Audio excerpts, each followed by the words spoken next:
Good morning. So today's class is all about counterculture movement, but before that let me just recap what we were doing yesterday. So can anyone tell me what we were doing yesterday? Brando, Dean and Elvis Presley, heroes of the 50s, and what were our observations on the heroes of the 50s, because see, it's all leading towards something, the way these classes are structured. So yesterday we talked about the 50s heroes who were essentially not hyper masculine. They were also, what kind of work did James Dean do? What 3 movies, and they were all about method acting. Yes, that's the kind of acting, but what were the thematic thread that runs through his work? About the youth and anti-establishment. Did we talk about that? Yeah, Rebel Without a Cause, the title itself says a lot about the theme of the movie. And then we had also seen that it was based on a book. The title itself derives from a book. And that brings us to counterculture movement. Now, how many of you are aware of counterculture movement? Do you know anything about counterculture movement? It's about rebellism against the government. Rebellion against not just the government. Yes, Vietnam was one of the factors, politics was one of the factors, but yes, so this generation was anti-war. This you have to remember. So please take down the key concepts. Very soon you will be doing your quizzes, assignments, etc. So you ought to understand what these people were all about. Anti-Vietnam War. So they did not support the war, in other words, this generation. Hippie culture is also associated with that. Now these are the key concepts. The beat generation, Woodstock Nation, and anti-Vietnam War. People who assembled that in August 1969. Okay, so collectively as a group they came to be known as the hippies. And many of the directors that we are going to talk about, especially the new Hollywood directors, they were a part of that. They had actually participated in Woodstock. So my scholar Vimal has been working on new Hollywood cinema for quite a while, and he will give you some description, especially the movie Woodstock. So hi, this short presentation is going to be a briefing and probably an add-on to what we've been doing in the past couple of classes regarding the countercultural movement in the late 60s and so forth. So the 60s, as we call it, the swinging 60s, and it's important for a lot of radical cultural phenomena and breakthroughs that happened at that point of time, including the civil rights movement, Stonewall riots, and of course Woodstock. So this presentation is going to deal with a little bit of the history of the phenomenon that was Woodstock, and also as you can see, this film that was based on the festival itself, Woodstock 3 Days of Peace and Music, directed by Michael Wadleigh. So the festival itself was set up by it happened in August 8, 1969, and it was set up by a couple of entrepreneurs who wanted to bring in the biggest musicians of the time into a big festival of sorts. And this happened right outside New York on the farm of a man called Max Yasgur, and it was a huge phenomenon, completely unanticipated in scope and scale, and it happened on a 600-acre farm. The funny thing is that the kind of people that turned out for the festival, little under 500,000 fans and hippies turned out for the festival, and it was completely unprecedented. No one could estimate the number of people who turn up, so it was a big disaster in terms of logistics and management. So there are accounts of this being a big flop show, because the media received the festival initially along very harsh lines, calling it a hippie festival, and hippies are rolling in the mud, considering that it was raining heavily at the farm at that time. And there are reports included among the documents in the film that relate that there were at least 2 deaths happening during the period of the festival, which ran for 3 days. understandably from one from a drug overdose and one from a tractor being run over, a hippie who was sleeping in the farm. So, but so what we had in Max Yasgur's farm in 1969 was basically a city that was formed of free-spirited thinkers and people who didn't care about the establishment or its authoritarian values, and all the laws that determined this community or the lack of it was basically decided by the spirit of the community. So the event was largely and remarkably peaceful considering the number of people who turned out for the festival, and there were performances by the leading musicians of the time, including performances by Richie Havens, Canned Heat, Santana, Crosby, and of course the legendary Jimi Hendrix.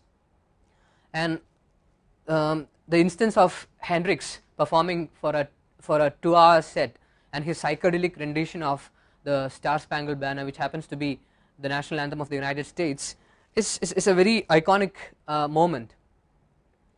And because the song becomes the rendition of the remix, if you may, of the American national anthem, and Hendrix's rendition of it becomes a part of the zeitgeist of the 60s, and it could capture very well what no words can.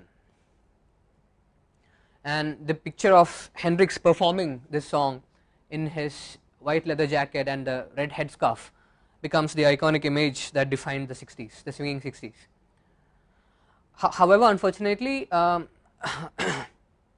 Max Yasgur, immediately after the 4 days of celebration got over, he said that he didn't want to do any more of this thing, and he wanted to get back to farming. So that was the last of Woodstock. We didn't have any more of Woodstock happening after that. And he himself captured the philosophy of Woodstock in these lines, quote, "If we join them, we can turn those adversities that are the problem of America today into a hope for a brighter and more peaceful future." And Woodstock also needs to be studied and analyzed in comparison to other cultural phenomena and rock concerts happening at that point of time, including this, including the concert by Rolling Stones, which turned violent and was later captured by David and Albert Maysles in Gimme Shelter, which came out just the same year as Woodstock did in 1970. So together all these films illustrate the influence of counterculture on the younger generation, and they reflected the strength of the youth movement that captured America at that point. Woodstock was also noticeably devoid of a lot of major celebrities, including Bob Dylan, literally in whose backyard Woodstock was taking place. Bob Dylan didn't want to be a part of Woodstock for some reason, and he decided to leave for England the same day that Woodstock festival began. It was also noticeable by the conspicuous absence of the Beatles, and a conspiracy theory goes that the Beatles were denied entry by the then president Richard Nixon. And the other noticeable group that was conspicuously absent was the Doors. But despite all this, Woodstock turned out to be this huge cultural phenomena that has to be remembered every time we talk of the swinging 60s. Now the film itself, Woodstock 3 Days of Peace and Music, directed by Michael Wardley, is a part of what we know today as a concert film.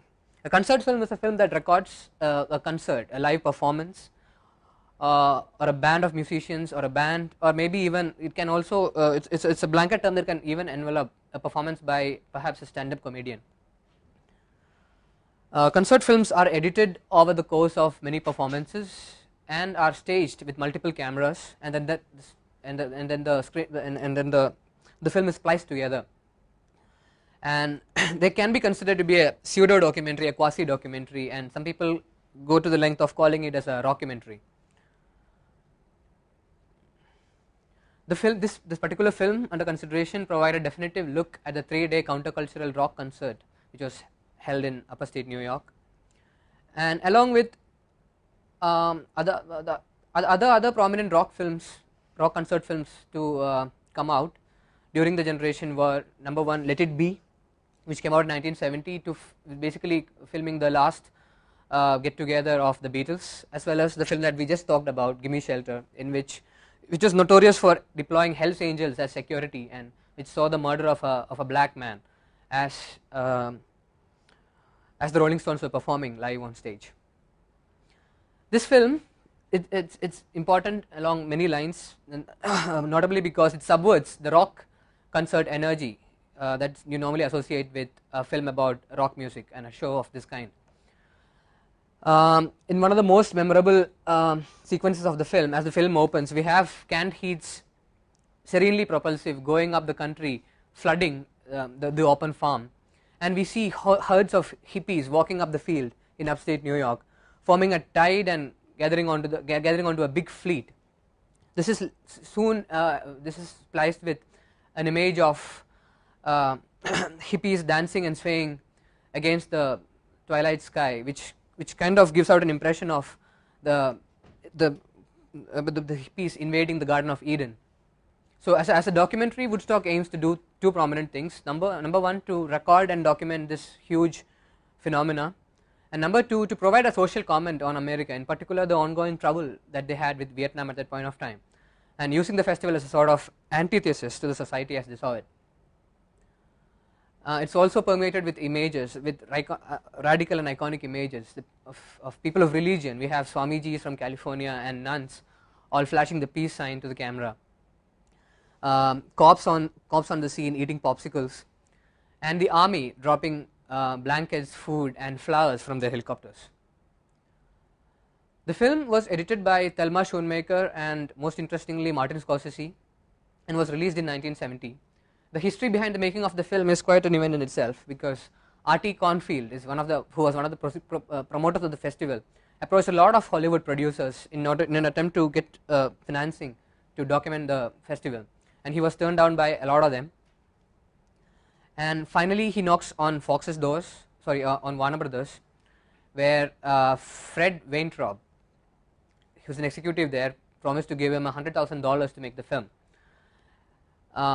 And ironically, Woodstock in fact helped to save Warner Brothers at the time when the company was on the verge of going out of business, and when they made the film they had no idea that the film was going to be such a as phenomenal as the festival itself, because when Wadley went on to gather 100 New Yorkers to shoot for the film, he made a deal with them, which was a double or nothing deal, because he had absolutely no idea that the film was going to do so good. He said that if the film would do well, he was going to pay his crew double, or if the film bombed, he was not going to pay them anything at all. So the director, since he uses 16 cameras to capture the festival itself, and which becomes instantly very different from the classic kind of a concert film in which you would probably find the camera straining on the performers themselves. But because the film was shot extensively with 16 cameras and 100 crew members, the editors had to deal with over 120 miles of filmed footage, which meant that they could be very creative with the way the film actually came out. There could be reaction shots, and the film is also radical because it uses split screens to show multiple perspectives on the same phenomenon happening on stage. Roger Ebert famously remarked that it gives us maybe 60% music and 40% on the people who were there, and I think that's a good ratio. Thank you, Vimal, for a very nice presentation. So, culturally an important era, something that influenced the next decade of filmmaking, because these were the directors who were radically opposed to the prevailing system, prevailing values of the Hollywood that was existing then, and counterculture marked the watershed period in American history, politics and culture. Key people: Jack Kerouac, what did he write? On the Road. Allen Ginsberg, Howl. Okay, that's like a war cry against the establishment. William Burroughs, The Naked Lunch. So that is counterculture movement. And of course, the most important movie of that period was Easy Riders by Dennis Hopper and Peter Fonda. That's important to remember. But the movement also started in cinema, at least. The counterculture movement started with a very famous movie called A Hard Day's Night, starring the Beatles as themselves, directed by Richard Lester. And if you have been following the classes, and if you have been, we have been talking about what classic Hollywood was all about, we have been touching upon what new Hollywood was all about, and we also know what French New Wave cinema was all about, right? Now, just watch a clipping from Beatles' Hard Day's Night, and then recall all your classes, recall whatever we have been doing so far, and tell me how it fits.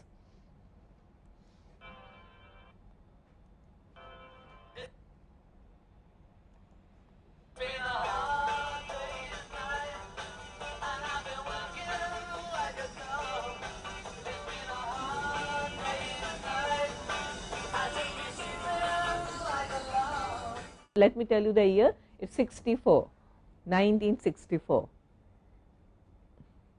Remember, this was also the period when people were making turkeys like Cleopatra. 20th Century Fox almost ruined itself while making Cleopatra, which was a critical commercial disaster.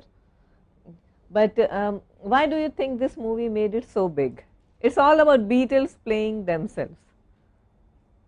So you have Paul and Ringo and George and John, and they are just being their natural selves. What are they doing? What's happening here? Beatlemania. A Beatlemania captured, okay. So what are we talking about? We are talking about a different kind of hero, okay. And they are not heroic heroes. They are just playing themselves. Boys next door, okay. Ordinary, regular boys from Liverpool who made it big, and they are just being themselves. So absolutely unstarry. It doesn't. Yeah, Beatlemania, yes. But when you see, when you walk with them, and when you go, it's a road movie. That's also important. Remember, this is the period when cinema started coming out of the studios. So we no longer had. So you won't find sets here. It's not about sets. It's all about shooting on locations. There are beautiful set pieces in this film, which are absolutely shot on locations. Handheld camera, otherwise how will you capture Beatles being chased by millions of fans on streets? Okay, so cinema came out on the streets, and equipment got lighter and lighter, as opposed to those cameras which studios or DOPs, director of photography, would put on tripods, heavy cameras, etc. So what did it do to filmmaking? A freedom, a liberation, and also led to democratization of cinema. Okay, so we often use the word democratization, how social networking sites have brought about a huge change in our socio-cultural scenario. Democratization, everyone has the right to express opinions. Now, Richard Lester here showed us that anyone can make a film, provided they have the right attitude. This movie also doesn't have a screenplay. We were talking about classic Hollywood cinema following a what structure? 3-act structure: exposition, climax, denouement. Here you won't find it. It's absolutely episodic. Yeah, unheroic heroes. That's what we were talking about yesterday. Unheroic heroes. Okay, a shot on location. And also people who were young, heroes, actors who are very young, they were all in their early 20s. Grandfather is repeatedly ridiculed and made fun of, and is always referred to as he's very clean, whatever that means. Yeah, and he has to take it. Yeah, all the jokes are very, in your face. They make cheeky retorts at everyone, their manager, even the police. There is a beautiful scene where they are all put behind the bars for creating lot of disturbance on the streets, and the way then they handle the situation. Okay, so extremely anti-authoritarian and anti-establishment marked the Beatles when they were at their peak. Yeah, and it has all the beautiful song, but it's not an Elvis Presley vehicle. Now there is a difference. Elvis Presley in the 50s would repeatedly star in movies which capitalized only on his music. So after every 1 minute you will have a song, because we know that this is what the people wanted, and the plots are very flimsy, okay, unwatchable movies, barring one or two film. Most of the Elvis vehicles were extremely unwatchable, but this is a movie which takes stardom with a bag of salt. Okay, they are absolutely unconscious about their stardom. They don't take it seriously, and that attitude shows. Okay, so that's what marked the new Hollywood, the new wave cinema. So we were talking about counterculture, and this is the background. So there is this novel called Junkie by William Burroughs, who was a known addict, and we are told that many of his great novels, which have today become like Bibles of counterculture movement, they were written under the influence. So he was one of the earliest literature of protest and anti-establishment. Most of his works, Junkie is one of his earliest known works, and then it came on the heels of Catcher in the Rye by J.D. Salinger, which is again a very protest kind of a novel against establishment and authority.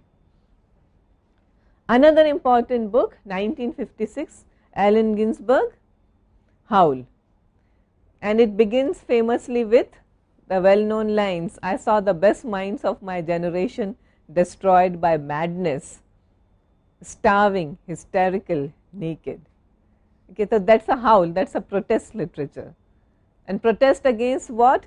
Tyrannical tendencies of post-war America, its gross and blatant commercialization, and intolerance towards the marginalized people, people who are on the fringes of society. On the Road by Kerouac, 1957, and it's a very important work because it marks that, it tells you that real America is not centered on a few major cities where the rich dwell, but in order to understand the country you have to be on the road. And it was based on story of Dean Moriarty and Sal Paradise in 1947. Has anyone read this book in this class? You have. Okay. I think they made a movie on this recently. A recent movie, yeah. It's a very unfilmable book, let me tell you. So it's just like Fear and Loathing in Las Vegas by Hunter S. Thompson. Yeah, so the earlier one did pretty well with Johnny Depp and Benicio del Toro, but the recent one, Rum Diary, the Rum Diary, again by Hunter S. Thompson, and again with Johnny Depp. They were very close. Hunter Thompson and Johnny Depp, they were very close friends. So therefore, Johnny Depp must have felt obligated to star in the movie, but it didn't do well at all. So beat writers, what was there? So we were just talking about the beat writers, Ginsberg, William Burroughs, and what was their significance? Their enormous influence on popular culture, not just in America, but it was also felt in India. I mean, you look at Devanand's movies of the late 60s and early 70s, Hare Rama, Hare Krishna. If you know, it's a complete, an out and out protest film if you have watched the movie. How many of you know Hare Rama, Hare Krishna? Okay, you must know, you must watch the movie. It has the original Dam Maro Dam song. Psychedelic art, I am very sure you know. If you don't know, please make a note of these things. You should know these terms. What is psychedelic art? Again, it's a kind of a protest art. Yeah, it's absolutely unconventional. If you were just talking about the hippies of that period, they would wear tunics and t-shirts with psychedelic art. So going against the established kind of art. Rock music, again a very protest kind of music, hippie movement. The term beat was first given by John Holmes in 1952 in New York Times. This is the beat generation, and the original play was written by Jack Kerouac. They believed that they are pleading for freedom from the cultural stasis.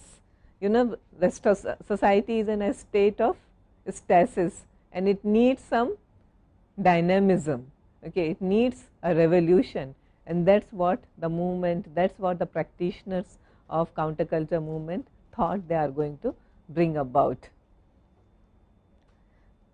And another interesting feature is they bemoaned the decline of masculinity. America has been emasculated. Remember, we were talking about momism. So, they are not arguing for hypermasculinity, the Schwarzenegger and Stallone kind of hypermasculinity, but they are talking more about an assertive yet sensitive kind of masculinity as embodied by Brando and Dean. Okay, so, those were the heroes of that period. Beat generation is beat is generally explained as an American social and literary movement of the 50s, which was centered on the bohemian artists communities of San Francisco, California and parts of New York. So, when you think Woodstock Nation, where did it take place? Woodstock, upstate New York. Okay. So, these were the centers where these cultural revolutions or cultural movement were taking place. The practitioners called themselves beats, and you know, it's like I am beat, I am weary, and weary of what? Of the existing system, of the existing establishment and way of life. Sometimes they are also called beatniks, same thing. They express their alienation from the mainstream society by adopting an unconventional dress code that we have already seen. They would grow their hair long, experiment a lot. They had ironic manners and their vocabulary was peppered with slang. Yeah. So, much of the current lingo that we find, especially among the youth and the subcultures groups, that is you know, these are all the children of the beats. They were largely apolitical, but then of course they were influenced by that entire new left movement. Some of you are, I am sure, are familiar with what is new left, and they were influenced by that, but extremely anti-war. Okay, that was their politics. Ken Kesey's One Flew Over the Cuckoo's Nest 1962 novel is an important work, because again it marks a rebellion, a revolt against the establishment. The mental hospital which we see in the movie, how many of you have watched the movie? Okay, good, quite a few. So, watch the movie and then you will see that it is not just a mental asylum, but it is also a kind of social order that the hero is protesting against. The hospital becomes a representative of a society which demands conformity, and the hero refuses to conform. Who does he align with? Who does he align with? The marginalized, people who are on the fringes of society, and he is forever forced to become a normal person. And what is normal according to them? Become like everyone else, okay, and which is something they protest against. Yes.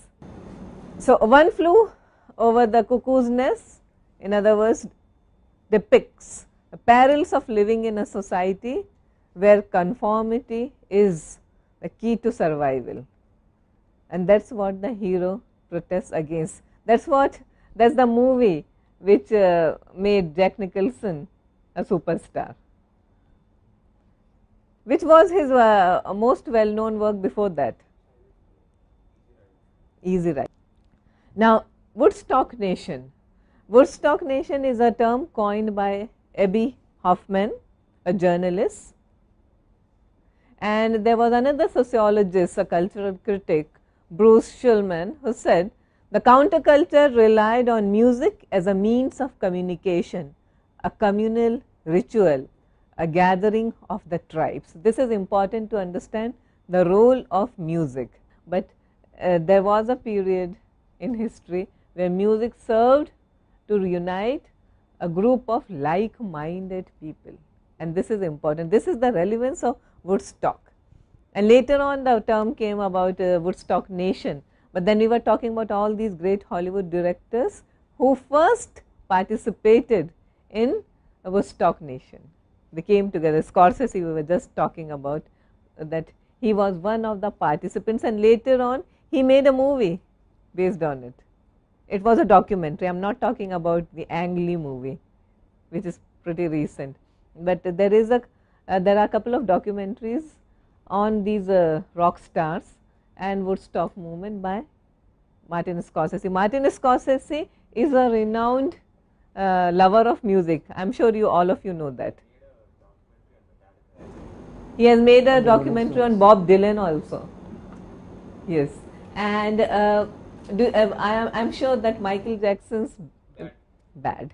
Okay, Michael Jackson's video Bad music video is directed by Scorsese, and if you watch the video, you will find Scorsese's signature all over. We were talking about authorism. We will talk about the author theory in much greater detail soon.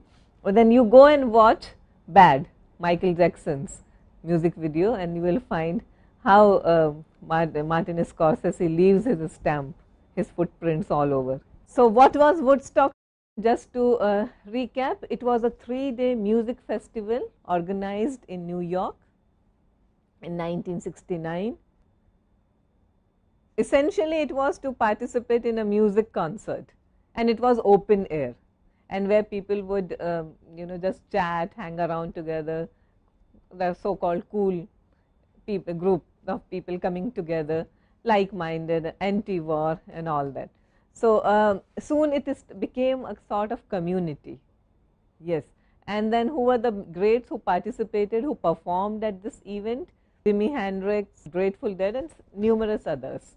So it became a very important period in American history, and it's at the center of the so-called counterculture movement.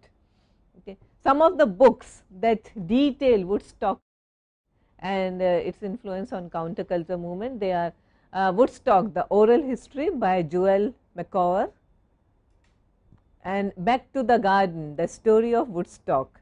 So if there are, it's by Peter Fornatale. If there are books written on that movement, on that particular event, you must imagine how important it must have been. The Wild One by Brando, 1953, we were talking about this, one of the major biker movies of that period. And look at Brando and look at the way he's dressed in the movie. Absolutely against, I mean, you will never find Cary Grant or Jimmy Stewart or all the great Alfred Hitchcockian heroes in this. This not like this. Yeah, I mean, I'm soon going to do Howard Hawks as an author and Hitchcock as an author. I think we need to do that, and you will understand that fashion was a very integral part in Hitchcock. He was obsessed with looks, especially, I mean, of course, heroes had to be good looking and well dressed, but then so were heroines. He was especially fussy over the way heroine should look. I am not just talking about his obsession with cool, icy blondes, not just that, but he was also very finicky about how they would appear and dress. But in movies like The Wild One and all, you should look at the girls. Okay, they are all like mothers of the so-called counterculture girls, the hippie girls. So it's a movie starring the great Brando and the great Lee Marvin. Are you familiar with a movie called Point Blank? Yes, watch the movie Point Blank, the 60s movie. The Big Heat, that's another important film. Lee Marvin was essentially, he played negative roles, but then he was also a very influential character artist. In Point Blank, he is the leading man. It's a very violent, very graphically violent kind of a film. There was a critic called Crowther. Are you aware of that? Are you aware of Pauline Kael? Pauline Kael, you know. People at the back, are you aware of Pauline Kael? I often refer to Pauline Kael as an important critic, okay, film critic. Before Kael, there was Crowther. Okay, and people like Crowther was extremely against this brand of cinema, the wild one, point blank, Bonnie and Clyde. Okay, in fact, Crowther almost finished off Bonnie and Clyde by giving it a very negative review. Pauline Kael revived it. So when we talk about, one of our later classes would be all about what film writing is all about. Okay, how critics can influence public opinion. So Crowther almost killed the movie, and one of the movies he had attacked during that period was Lee Marvin's Point Blank for its violence. Okay, they were all like very conventional, very conservative kind of people who just wanted films to be like nice vehicles of some kind of telling you nice things about social, like Frank Capra kind of cinema. Okay, tell us the good things of life, entertain us for a while with good looking people, and that's it. But Bonnie and Clyde changed everything. Hard Day's Night changed the way films were made. Okay. So The Wild One, starring Lee Marvin, Brando, it was a trendsetter for the biker movies. So it's a genre, it's a subgenre. You know, we have youth movies, and then biker movies are a kind of subgenre for this. And introduced the rootless drifter hero. And Dean, Monticlift and Brando were specialists in playing these heroes. It was one of the first movies to glamorize the misfit, the antisocial kind of a hero. Otherwise, glamorous heroes were all the heroes that were glamorized were all the glamorous heroes, Cary Grant and Bogart. Anti-establishment, Bogart, yes, for his times, but otherwise, when you compare him to Brando and Dean, he would look very conventional. The word Beatles is first used in this movie for the first time, and that's how our Beatles got their names. And it's like chicks are there, the Beatles are there waiting for you. There is a line in the movie, and the Beatles derived their name for their group. Norman Mailer, another important maverick, anti-establishment writer. Are you familiar with him? So he wrote Armies, Armies of the Night, which won the Pulitzer Award. Just look it up what it's all about. And then Norman Mailer is also credited with coining the word the white Negro. This is very important to understand. A sort of showing solidarity with the black people in America. And how do you show solidarity with them? By dressing like them, by speaking like them, okay, by following their music. So although you are born white, culturally you start getting more and more adapted to the black way of life. So that's one way of showing solidarity towards them. So Norman Mailer is the one who gave us the term the white Negro. Another important movie of this period is 1970s Five Easy Pieces, starring Jack Nicholson. So Jack Nicholson by this time had already become a very major actor. 1969, another major event that happened, which is at the center of cultural and political practices of that time, is Stonewall riots in New York City. And there was a gay bar called Stonewall Inn, and then a police raid took place and harassed and beat up the people who had gathered there. So it was the first instance of this kind, and there were series of violent demonstrations against the police harassment against the gay people. And this was a defining moment which subsequently launched the gay rights movement. So what are we talking about? Who are the people who are now occupying the center stage? The minorities, not just the gays. Okay, we are talking about people who had been on the fringes of society, the marginalized people. Counterculture movement was, among other things, a way to integrate them. So it was not just some cool young movement taking place. Many people think that counterculture was all about dam maro dam, yeah, hippies coming together, drugs, smoking, free sex. Not just that, it was a very, very socially and culturally relevant period. It was not a superficial movement that people think it was. So, in our movie, maybe Hare Rama Hare Krishna is a very glossy commercial kind of a movie. So, it has an anti-establishment tone to it. What are the hippies rebelling against in that film?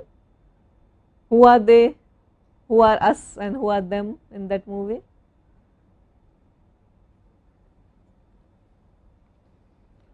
The parental figures. They are basically rebelling against the parents who don't. But then it's a very superficial look at the so-called parental indifference and generation gap. Okay. And it doesn't talk about integrating the marginalized groups in our society. But counterculture movement in America did talk about integrating those who existed on the fringes of society. That's more important to remember. We will be talking when we discuss New Hollywood in much more detail about this excellent movie Easy Rider, 1968. Hippies on motorcycle in search of America. What is real America?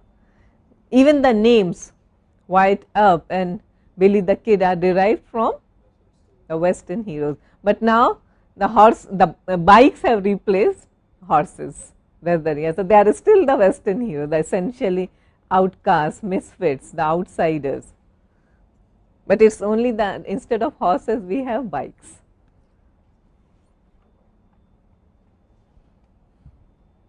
And here is a journey which is from west to east. To be on the move is like, anti-bourgeoisie and anti-establishment. The major events: 1968 assassination of Robert F. Kennedy, student protest against the Vietnam War. It also marked gravitating towards escapism, interest in hippies and also interest in the new age gurus. And Easy Rider has all this. If you watch the movie again, go and this is something that I recommend, highly recommend, that today go home and for our next classes, for the subsequent classes, we will be discussing Bonnie and Clyde, okay, Chinatown. There is a movie by Robert Altman called Nashville. Okay, so these are the movies we will be talking about. So that's what Easy Rider captures the ethos of the Western. And dope paddling, that's what Billy says, Billy the Kid says that dope paddling is no worse than what the Wall Street tycoons are doing, spending 80% of their time cheating the government. So what we are doing is nothing worse. That's the idea. So completely rebellious and anti-establishment kind of a movie.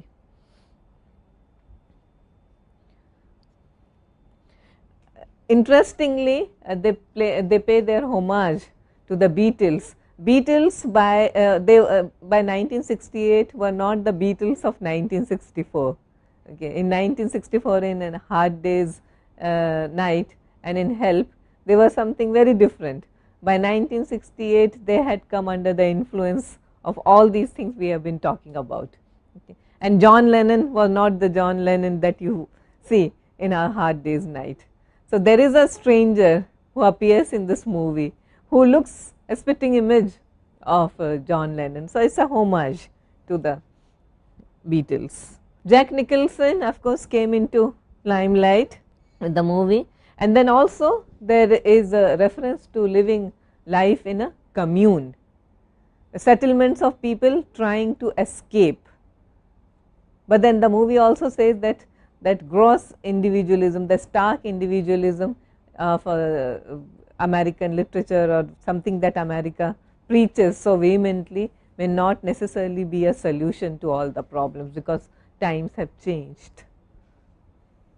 And the movie also points out the problems of communes as an alternative lifestyle. So, ultimately what does the movie do?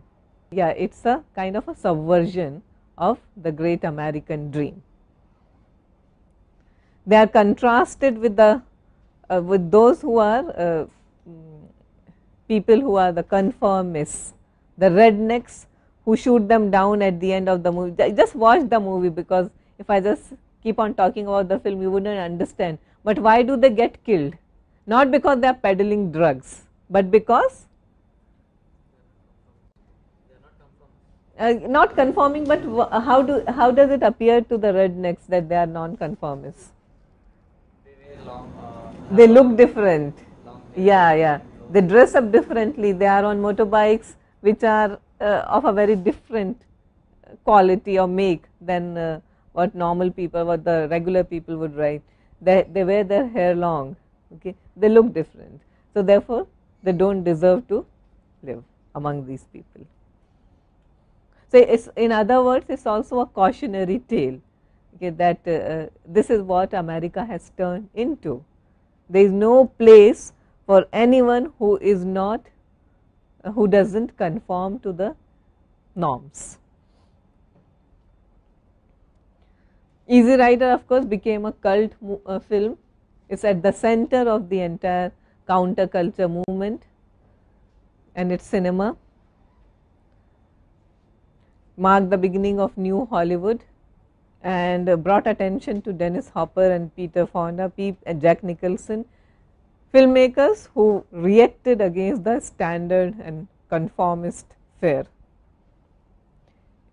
If you watch the movie, it embodies plenty of what Richard Lester had taught us in A Hard Day's Night, and the French New Wave filmmakers they had practiced and preached. And soon there was a spate of films. Antonioni's Hollywood movie, he was essentially, we have been talking about these people, Rossellini, Antonioni, who were they? Italian neorealists. But Zabriskie Point is one movie which was produced by a big Hollywood studio in 1970. 1966, again Antonioni's British movie, Blow Up is not Italian, it's British. Do you know a movie which got, our own movie which was influenced by Blow Up? What is Blow Up all about? Do you remember? We did Blow Up in one of our early courses, Ranjit. I remember there's one scene in which he goes to a concert and he watches a concert of I think Jeff Beck and all playing the guitar, and he smashes his guitar. Yes, yeah. But I'm talking about a scene where he discovers a dead body in a park, and he's a photographer, the hero. He's photographing a Melissa Redgrave. Yes, and Jaane Bhi Do Yaaro pays a homage to that scene. Two photographers down and out on their luck, right? Ravi and Nasiruddin Shah, and they discover a dead body in a park. Please do watch Jaane Bhi Do Yaaro. It's one of those. The other day you were asking me, Shweta, I think, about parallel cinema movement in India. So it's at the center. It's one of the most influential works by of that period, parallel cinema in India. Nicholas Roeg's performance in 1970, it's one of the very few films in which the great Mick Jagger has really acted. Performance by Nicholas Roeg. Are you aware of this director, Nicholas Roeg? Are you aware of a movie called Don't Look Now? Have you heard of it? Please do watch it. Make a note of this. Don't Look Now, Nicholas Roeg, R-O-E-G. We are not talking about Nicholas Ray, but Nicholas Roeg. Fear and Loathing in Las Vegas by Hunter S. Thompson, a journalist who became involved with the Californian counterculture in the 60s. He wrote a book about the Hells Angels, which is another document of counterculture period, but most important work is, of course, Fear and Loathing in Las Vegas, which first appeared in Rolling Stone magazine, and he introduced the gonzo journalism. I am sure most of you are familiar with the term, a form of reportage which is subjective and occasionally fictionalized, a blend of both. So, what accounts for failure of counterculture in American scenario? Profuse drug use. So, drugs became the center, they became too much of escapists. Okay. The cause was lost. This they started seeking solace in excesses of life, whatever excesses they were. And drug use, especially by people like Hunter S. Thompson and all, they absolutely they couldn't work anymore. They faced repeatedly writer's block. They went into depression. He killed himself. Yeah, he committed suicide. However, the interest in the entire movement lives on, and very recently, as late as in 2010, we had James Franco playing Allen Ginsberg in Howl. Velvet Goldmine, again an important film, which is again homage to the British counterculture movement. And these are the websites that I recommend that you look up. One is Woodstock Story, and then some information on White Negro as given by Norman Mailer. This is the book that I recommend to all of you. It's called The American Counterculture by Christopher Gere. Okay, so it consists of everything that I just discussed with you. The American Counterculture by Christopher Gere. Any questions or any comments you would like to make? Woodstock Nation. Make love, not war, that was the slogan. But even before that, in Bonnie and Clyde, they drive around in a car which has the sticker, make love, not war. Again, it was a revolt against the Vietnam War. That was something that influenced them, because now they realize that the boy next door could be the next to go. Okay, America is no longer safe, and before that people weren't even aware of Vietnam. Woodstock and other similar, especially we are talking about counterculture movement, there was an attempt to focus on countries which were not really well recognized or well established. Therefore, when we talk about interest in new age gurus, you know what I am talking about. Yeah. So therefore, they made an attempt to understand other cultures, because that's what they felt, that much of the problems exist because people don't know one another. There is no cross cultural communication. There are too many barriers. So this was an attempt to recognize the socio-cultural practices of the other group of people, other groups, not just their own fringe people or not their own marginalized people, but also the marginalized nations, the so-called developing countries. So thank you very much.